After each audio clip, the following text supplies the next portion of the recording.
नमस्कार, मैं हूं महेंद्र सिंह और मेरे साथ हैं वात्सल्य राय। आप देख रहे हैं कैपिटल हेडलाइंस। कैपिटल हेडलाइंस में हम लोगों ने आपको पूरे आम चुनाव का हर चरण का अपडेट दिया है। देश में क्या माहौल रहा, किस तरीके से माहौल रहा। वात्सल्य जी, हम और आपने लगभग सारी सीटों का विश्लेषण किया है। आप तमाम जगहों पे गए हैं, महाराष्ट्र गए हैं, बिहार गए हैं, उत्तर प्रदेश गए हैं, तमाम जगहों का आपने तो आप अब जो चूँकि आज अब चुनाव प्रचार ख़त्म हो गया, अब 1 तारीख को मतदान होगा, तो कमोबेश अब जो होना था वो हो गया। अब आप क्या देख रहे हैं, किस तरीके का माहौल आपने देखा और आने वाले समय में 4 जून को ईवीएम आपके मुताबिक क्या रिजल्ट देने वाली है? एक तो ये विश्लेषण करिएगा और दूसरा क्या उतार चढ़ाव आपने देखे इन 7 चरणों में, जिसमें कि अलग अलग जगहों पे अलग अलग राज्यों में जनता ने अलग अलग रुख आपको देखने को मिला होगा। अलग अलग चरणों में अलग अलग नैरेटिव सेट हुआ है, अलग अलग मुद्दे आए हैं, विपक्ष पक्ष किस तरीके से आपने देखा, ज़रा आप बताइए कि आपका क्या अनुभव रहा। नमस्कार महेंद्र जी, और सभी देखने वालों को भी मेरा नमस्कार। और ये मैं बता दूं कि आजकल जो मोजो चल रहा है मोबाइल जर्नलिज्म, हम भी मोबाइल के थ्रू ही अपने दर्शकों से बात कर रहे हैं। बिल्कुल।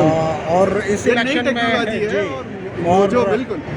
और इस इलेक्शन में हमने मतलब जैसा आपने कहा कि हम लोग घूमे, आप भी घूमे कई जगह। महाराष्ट्र से हम लोगों ने शुरुआत की, उससे पहले हम लोगों ने दिल्ली से, बल्कि एक तरीके से हमारी कवरेज की शुरुआत हुई थी जब श्री राम बहादुर राय साहब, जो कि IGNCA के प्रेसिडेंट भी हैं और बहुत दिग्गज पत्रकार हैं, हम लोगों के गार्जियन भी हैं, उनसे हमने बातचीत की शुरुआत की थी। और उन्होंने कहा था कि ये चुनाव जो है 2024 का लोकसभा चुनाव, पिछले सभी चुनाव यानी 17 लोकसभा के चुनाव इससे पहले हो चुके हैं और ये 18वां चुनाव है और ये चुनाव पिछले सभी चुनावों से बिल्कुल अलग है। और हम और आप भी उस समय देख रहे थे और माहौल कुछ ऐसा ही महसूस कर रहे थे। इस बार ऐसी कोई लहर नहीं थी। जैसे 2019 का चुनाव भी हम लोगों ने बड़ा गहन तरीके से कवर किया था, और बल्कि मैं तो 1999 से लगातार चुनाव कवरेज कर रहा हूँ। पत्रकार मैं 2000 में बना, लेकिन वोटर मैं 1999 में भी था। और करगिल के बाद वो इलेक्शन हुआ था और उसका माहौल मुझे अभी तक याद है। मैं दिल्ली में ही था और करगिल का वॉर भी इसी गर्मी के मौसम में भारत ने जीता था, और उससे पहले भारत को भी काफ़ी हानि हुई थी।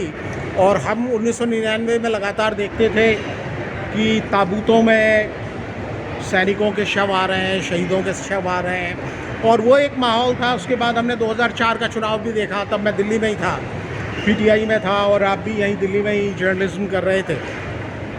उस समय जो फील गुड वाली बात थी, और हम लोगों ने, मैंने PTI भाषा में काम करते हुए उस समय कहा भी था कि फील गुड दिल्ली में तो दिख रहा है, लेकिन बाकी जगह गांव देहात में जहां से हम लोग आते हैं वहाँ उस तरह का फील गुड नहीं।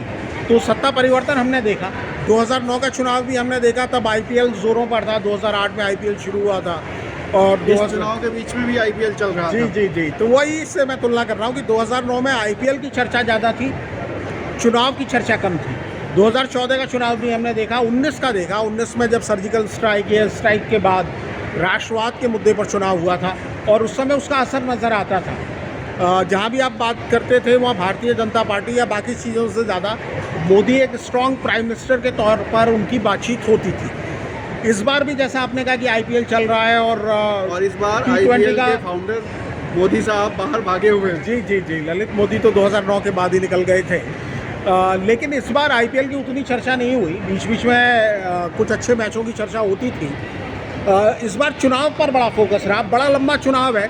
सबसे पहले तो मैं ये कहना चाहूँगा, लोगों को बड़ी तकलीफ हुई। तकलीफ का मतलब ये है कि जो आप 19 अप्रैल को पहले फेज़ की वोटिंग थी, उस समय इतनी गर्मी नहीं थी, लेकिन 1 जून तो इस बार बहुत ज़्यादा, 1 जून आते आते ये बड़ी गर्मी बढ़ गई और तापमान इतना ज़्यादा हो गया कि कल दिल्ली में लगभग 53 डिग्री सेल्सियस तापमान था। बिल्कुल, एक जगह 53 डिग्री 52.8 शायद था, अगर मैं सही हूँ तो, जिसे चुनाव आयोग, माफ़ कीजिएगा, मौसम विभाग ने कहा कि गलत आंकड़े सामने आ गए हैं, लेकिन वो कंफर्म नहीं कर पाए। हाँ, कंफर्म नहीं कर पाए। लेकिन फिर भी अगर मैं कहूँगा 40 डिग्री से ऊपर तापमान जहाँ भी होता है तो वो ह्यूमन कंडीशंस के लिए बड़ा ख़राब होता है। तो सबसे पहली बात तो मैं ये कहूँगा कि तापमान जो रहा इस पूरे चुनाव में, ख़ास तौर पर दूसरे चरण का चुनाव जो 26 अप्रैल को हुआ, उसके बाद मई में हमने जितनी भी वोटिंग देखी, चुनाव प्रचार देखा, अलग अलग जगह हमने देखा, और हमने देखा कि बहुत ज़्यादा गर्मी बढ़ रही है। तो ये पॉलिटिकल पार्टीज़ के लिए भी बहुत दिक्कत की चीज़ थी महेंद्र भाई, वोटर्स के लिए भी। जो वोटर्स टर्नआउट हमने देखा यूपी बिहार जैसे राज्यों में कम था, तो उसका एक रीज़न मुझे लगता है कि तापमान भी एक बड़ा रीज़न था। तो पिछली 25 मई को जब दिल्ली में वोटिंग हुई, उस दिन भी बहुत ज़बरदस्त तापमान था, गर्मी थी, तो इसका बड़ा असर रहा। और जैसे 19 अप्रैल को पहले चरण का मतदान हुआ, उस समय रामनवमी थी, राम मंदिर का माहौल था, राम का माहौल था, और कई लोग कह रहे थे ये चुनाव राममय होगा। लेकिन आगे बढ़ते बढ़ते हमने देखा कि वैसा कोई असर ज़्यादा ज़मीन पर नहीं था। जी बिल्कुल, यूपी में तो ये माना जा रहा था कि कम से कम यूपी में तो राममय रहेगा और इस मंदिर मामले का असर देखने को मिलेगा, लेकिन ग्राउंड में हम लोगों ने देखा तो राममय ऐसा दिखा नहीं कहीं भी। जी दिखा नहीं। और दूसरे चरण को आते आते यूपी बिहार में खास तौर पर जिस तरीके से माहौल एक माहौल में बदलाव आपको नज़र आया, तो खास तौर पर जो सत्तारूढ़ गठबंधन है उसको बड़ी दिक्कत हुई। दिक्कत में वो दिखाई दी और मुद्दे बदलने लगे। तब आपने देखा होगा मंगलसूत्र की बात आ गई, बाकी बातें आ गई, मुद्दे अचानक जो मुद्दे थे हर चरण में बदलते चले गए, एक नया नैरेटिव सेट हुआ। उसके बाद तीसरा चरण, अगर मैं केवल यूपी की बात करूं, तो वो बेल्ट था जो समाजवादी पार्टी का गढ़ कहलाता है, उस बेल्ट में चुनाव पहुंचा, और वहां से ऐसा लगा कि विपक्ष को जनता की तरफ से शायद कोई फीडबैक मिल रहा है, और उसके हिसाब से वो भी अपने मुद्दे बदलने लगे, ज़्यादा एग्रेसिव नज़र आने लगे। चौथे चरण आते आते केजरीवाल साहब, जो अरविंद केजरीवाल हैं, आम आदमी पार्टी के संयोजक हैं, 11 मई को मेरे ख्याल से, जहाँ तक मुझे याद है, उनको केजरीवाल को जब रिलीफ मिली, इस केजरीवाल के मुद्दे पे आप क्या देखते हैं कि केजरीवाल के बाहर आने से चुनाव में क्या फ़र्क पड़ा? चुनाव में देखिए, जैसे ही वो आए 9 तारीख को, शायद यह 9 या 10 तारीख को वो बाहर आए, और उसके बाद एक तो बड़ा माहौल उनके पक्ष में बनता हुआ नज़र आया। लेकिन फिर उनके साथ भी एक गलती हुई। उनके घर में स्वाति मालीवाल, जो राज्यसभा की सांसद हैं, उनकी कथित पिटाई का मामला सामने आ गया। तो कुछ दिनों के बाद अरविंद केजरीवाल दिल्ली में नज़र नहीं आए। वो कभी लखनऊ नज़र आ रहे थे, कभी पंजाब नज़र आ रहे थे, दूसरे राज्यों में नज़र आ रहे थे। तो जो फ़ायदा उनको मिल सकता था, वो फ़ायदा उठाने के लिए वो मौजूद नहीं थे। लेकिन अभी जैसे हम इस मॉल के बाहर ही एक फल वाले से बात कर रहे थे, तो उसने कहा कि देखिए जीतेंगे तो मोदी जी, लेकिन मैंने खुद वोट दिया है केजरीवाल को। भाई ये बड़ा दिलचस्प खुलासा था उसका कि मेरे परिवार ने, मैंने सबने वोट तो दिए हैं आम आदमी पार्टी को, लेकिन जीतेंगे मोदी। हाँ, तो उसने कहा कि मतलब ये पूरा कन्फ्यूजन, मतलब अगर आप फीडबैक ले रहे हैं तो एक कन्फ्यूजन वाले स्टेज में भी आप जा रहे हैं कि पब्लिक सच नहीं बोल रही। हाँ, लोग अपने दिल की बात नहीं बता रहे हैं। हाँ। क्योंकि जिस तरह से अगर आप चुनाव विश्लेषकों को भी देखें, तो शुरुआत में वो एक तरफा एनडीए की लहर बता रहे थे जी, एक माहौल बता रहे थे, वो बता रहे थे कि अपोजिशन कहीं नहीं। लेकिन आज आप CSDS के संजय सिंह कुमार को चुनेंगे, या आप योगेंद्र यादव को चुनेंगे, वो हर चरण के बाद बीजेपी की सीटें, एनडीए की सीटें कम कर रहे हैं, और इंडिया अलायंस जिसमें कांग्रेस है, आम आदमी पार्टी है, समाजवादी पार्टी है, यशवंत देशमुख भी, तमाम विश्लेषकों को आप सुनेंगे तो आपको ये नज़र आएगा कि इस तरह की बातें की जा रही हैं। और ये बताया जा रहा है कि किस तरीके से जो विपक्षी अलायंस है, जो 19 अप्रैल तक शायद एक तरफा चुनाव बताया जा रहा था, वो अब काफ़ी ज़्यादा मुकाबले में नज़र आ रहा है जी। और हमने खैर एक बात तो महसूस की, जहाँ भी हम गए, महाराष्ट्र गए, बिहार गए, यूपी में तो कई जगह घूमे, दिल्ली में हम लगातार नज़र बनाए हुए थे 25 तारीख को जहाँ वोटिंग हुई, तो हर जगह एक मोदी फैक्टर का असर तो आप इनकार नहीं कर सकते। इस चुनाव में भी लगातार, ये तीसरा चुनाव है राष्ट्रीय स्तर का 14-19 के बाद, जब सबसे बड़े नेता के तौर पर नरेंद्र मोदी हैं। भारतीय जनता पार्टी से भी बड़ा कद हमने उनका देखा। और इस बार तो बीजेपी ने स्ट्रेटजी ही चेंज कर दी कि मोदी को ही मोदी की गारंटी हो या मोदी के नाम पर सारी चीज़ें हों। इस बार तो ये भी एक नयापन देखने को मिला कि जो कैंपेन है वो मोदी की गारंटी के नाम पर कैंपेन है। मोदी तो की गारंटी के नाम पे बिल्कुल आप सही कह रहे हैं, लेकिन मोदी जी भी लगातार मुद्दा बदलते रहे। और आखिरी चुनाव अगर मैं 2019 से इसको कंपेयर करूं, हालांकि वैसा कंपैरिजन करना नहीं चाहिए, लेकिन मोदी जी ने अभी अभी एक बयान दिया महात्मा गांधी को लेकर, तो मुझे ऐसा याद आया कि 2019 के चुनाव के आखिर में भी महात्मा गांधी चुनाव के सेंटर में, बहस के सेंटर में आ गए। लेकिन तब प्रज्ञा सिंह ठाकुर का बयान था, वो बयान बिल्कुल अलग था। जी। लेकिन इस बार नरेंद्र मोदी जी ने सिर्फ 20 सेकंड की बात गांधी जी के बारे में की थी, तो गांधी जी दोबारा सेंटर में आ गए। तो मुझे लगता है कि इस देश में गांधी जी की हत्या हुई थी 1948 में और आज हम 2024 में हैं, लेकिन गांधी जी आज भी प्रासंगिक हैं। और जो लोग मानते थे कि गांधी का नाम शायद चुनाव में उतना असरदार नहीं है भारत में, वो भी अब नज़र आ रहा है कि गांधी के असर आज की तारीख में भी है। प्रशांत किशोर का जो बरखा दत्त के साथ इंटरव्यू था, उसमें भी उन्होंने कहा कि जो लोग हिंदुओं में जो लोग बीजेपी को सपोर्ट नहीं करते हैं, उसमें वो लोग हैं जो गांधी के हिंदुत्व को मानते हैं। कहीं ना कहीं एक बार गांधी जी दोबारा चर्चा में हैं, लेकिन रिजल्ट जो है एग्जिट पोल तो 1 तारीख को आ जाएंगे। 1 तारीख को आखिरी फेज की वोटिंग है।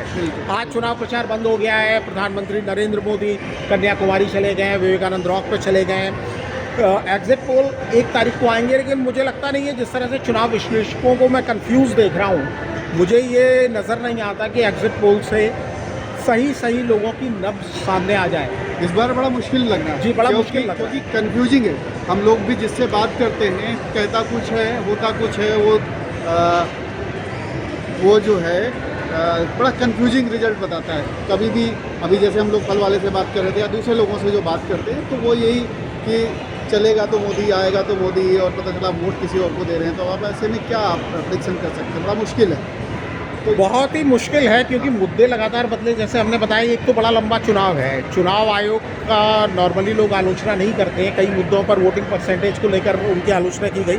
लेकिन मुझे लगता है जब आप वन नेशन वन इलेक्शन की बात करते हो, तो आपको ये भी देखना चाहिए कि आप 7-7 चरण में चुनाव कराओगे क्या, ऐसी गर्मी में आप चुनाव कराओगे क्या। ये बिल्कुल आलोचना का पात्र है चुनाव आयोग। और अगर वोटिंग परसेंटेज कम हो रहा है तो चुनाव आयोग को इसमें ध्यान देना चाहिए कि आप 50 डिग्री में आप इलेक्शन करा रहे हो, आप क्या चाहते हो। और जहाँ तक मुद्दे की बात है, 7 चरण का चुनाव एकदम थका देने वाला चुनाव है। पॉलिटिकल पार्टियों के लिए भी, जो चुनाव को कवरेज कर रहे हैं उनके लिए भी, और जिस तरह से वोटर्स भी हैं, लगातार आप चुनाव के मोड में, कितने लंबे टाइम तक चुनाव के मोड में आप रहेंगे।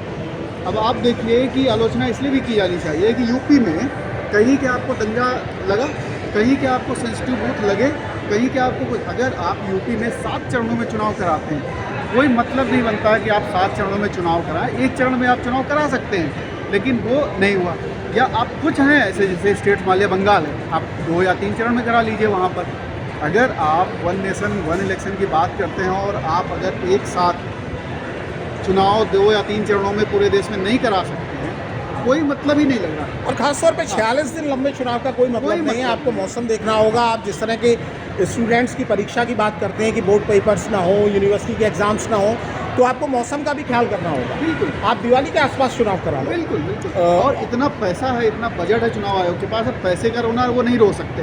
बिल्कुल, क्योंकि बिल्कुल। इतना बजट है, इस बजट में वो मैन पावर को और तमाम चीज़ों को बिल्कुल कर सकते हैं। इतने लंबे चुनाव का कोई मतलब नहीं। तो कुल मिला के ये है कि जो 7 चरणों का चुनाव हुआ, इन 7 चरणों में जो 1 तारीख को भी अगले चरण के वोट डाले जाएंगे, आखिरी चरण का आज जो प्रचार है वो थम गया है जी। तो कुल मिला के बस 1 मिनट में समराइज करेंगे तो कुल मिला के आपको क्या लग रहा है कि इस बार दोबारा से मोदी सरकार रिपीट करने वाली है या कुछ अलग देखने को मिलेगा?